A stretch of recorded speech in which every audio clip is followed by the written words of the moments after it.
V 60. rokoch bol Mercedes-Benz symbolom luxusu, precíznosti a nemeckej techniky. No preteky, tie už k značke dávno nepatrili. Po roku 1955 sa Mercedes úplne stiahol z motoršportu. Dôvod bol tragický. Le Mans 11. júna 1955. Najprestížnejšie vytrvalostné preteky sveta. Na trati sa rútili rýchle stroje ako Jaguar, Ferrari, Aston Martin a Mercedes.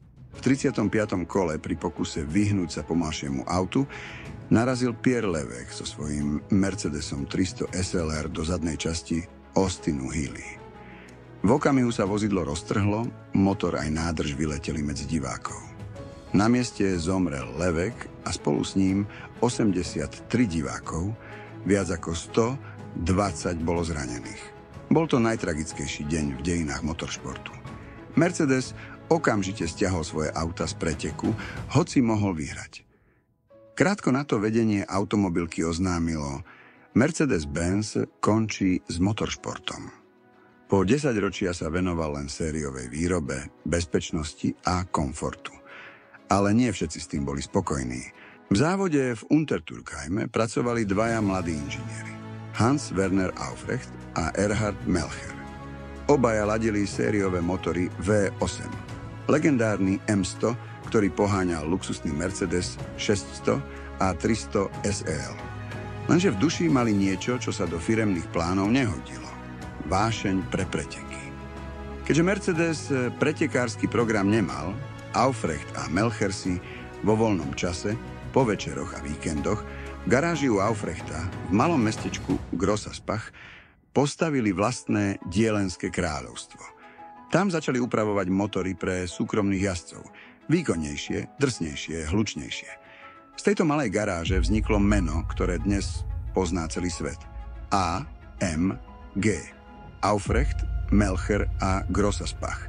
Ich najodvážnejší nápad prišiel v roku 1971. V čase, keď pretekárske autá boli ľahké a nízke, oni sa rozhodli postaviť z obrovskej luxusnej limuzíny niečo, čo vyzeralo ako vtip. Základom bol Mercedes-Benz 300 SL. 6,3, dlhý 5 metrov, široký takmer 2 metre a vážiaci cez 1,6 tony. Ale pre Aufrechta a Melchera to bola výzva. Motor M100 s objemom 6,3 litra rozobrali do posledného šróbu. Prepracovali bačky, sanie, výfuk aj hlavy valcov a zväčšili zdvihový objem na 6,8 litra. Výsledkom bolo z pôvodných 250 koní až 428 koní a 600 Nm krútiaceho momentu. Zrodilo sa monštrum. Z luxusnej limuzíny sa stala surová pretekárska beštia. Podvozok rozšírili, karosériu odľahčili, interiér oholili koľko len mohli, no aj napriek tomu stále vážila okolo 1,6 tony. Keď motor ožil, dielňou sa rozliehal dunivý rev, ktorý otriasol celým Burgstallom, kde si otvorili prvú oficiálnu dielňu. Novinári jej dali meno Červená sviňa.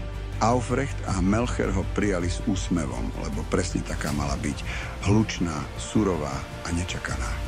Pôvodne sa zvažovalo, že AMG auto predstaví v Le Mans na najznámejších 24-hodinových pretekoch sveta. No nakoniec si zvolili Spa-Francorchamps v Belgicku. Náročnejší, nebezpečnejší a nevyspytateľnejší okruh, kde sa jazdci neraz menili na legendy alebo mizli v zákrutách. Spa bolo brutálne a neodpúšťalo chyby. Presne to, čo AMG potrebovalo, aby ukázalo, čo v nich je. Za volant sa posadili Hans Heyer a Clemens Schickentanz. Ich červený Mercedes s číslom 35 držal krok s najrýchlejšími autami GT triedy. A tak sa v júli 1971 na štarte 24-hodinových pretekov Spa objavila červená AMG limuzína s číslom 35. Keď ju ostatné týmy uvideli, smiali sa. Obrovská, ťažká, široká. Auto skôr pre diplomatov, nie pretekárska mašina. Ale smiech rýchlo stíchol. Po štarte sa z červenej svine stala hrozba. Motor 6,8 V8 ťahal ako lokomotíva. V dlhých rovinkách predbiehala jedno športové auto za druhým. Len pneumatiky mizli neuveriteľnou rýchlosťou. Ťažká karoséria ich trhala na kusy. V boxoch ich museli meniť tak často, že tým menil taktiku počas noci. A spotreba? Viac než 60 litrov na 100 kilometrov. Tankovanie bolo rovnako dramatické ako samotné preteky. Napriek tomu, po 24 hodinách šialeného tempa preťala cieľovú čiaru na druhom mieste absolútne a prvá vo svojej triede. Z garážovej dielne sa cez noc stalo meno, ktoré poznal celý motoršportový svet. Červená svinia porazila továrenské týmy s rozpočtami, o akých sa Aufrechtovi a Melcherovi ani nesnívalo. Mercedes síce projekt oficiálne nepodporoval, no vedenie v Stuttgarte pochopilo, že tieto tri písmená AMG v sebe nesú niečo, čo značke chýbalo. Vášeň, zvuk, charakter. Spáv roku 1971 sa stalo okamihom, keď sa AMG narodilo. Pospa sa Rotesau ešte objavila v niekoľkých pretekoch, v Norimbergu, na Nürburgringu. No nové pravidlá FIA zakázali motory nad 5 litrov. Pre červenú limuzínu to znamenalo koniec. Koniec, ktorý však nebol smutný. Auto odkúpila francúzska spoločnosť Matra a používala ho na testovanie lietadlových pneumatík. Jeho rýchlosť a hmotnosť boli ideálne na simuláciu pristátia stíhačiek.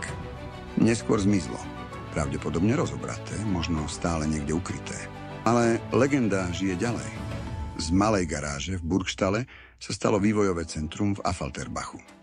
A z rovnakého ducha, ktorý stvoril červenú svinu, sa zrodili auta ako E55, E63, SLS či AMG GT. Každé z nich nesie tú istú DNA. Odvahu, precíznosť a nekompromisnú silu. Na začiatku nešlo o luxus ani marketing. Išlo o sen dvoch mužov, ktorí verili, že výkon môže mať dušu. A keď sa na Spa v roku 1971 rozliehal dunivý zvuk 8-valca, zrodila sa legenda. Červená svinia síce zmizla, no jej ozvena zostala. V každom štarte, v každom preradení, v každom burácajúcom výfuku, tam niekde stále žije. Prvá AMG.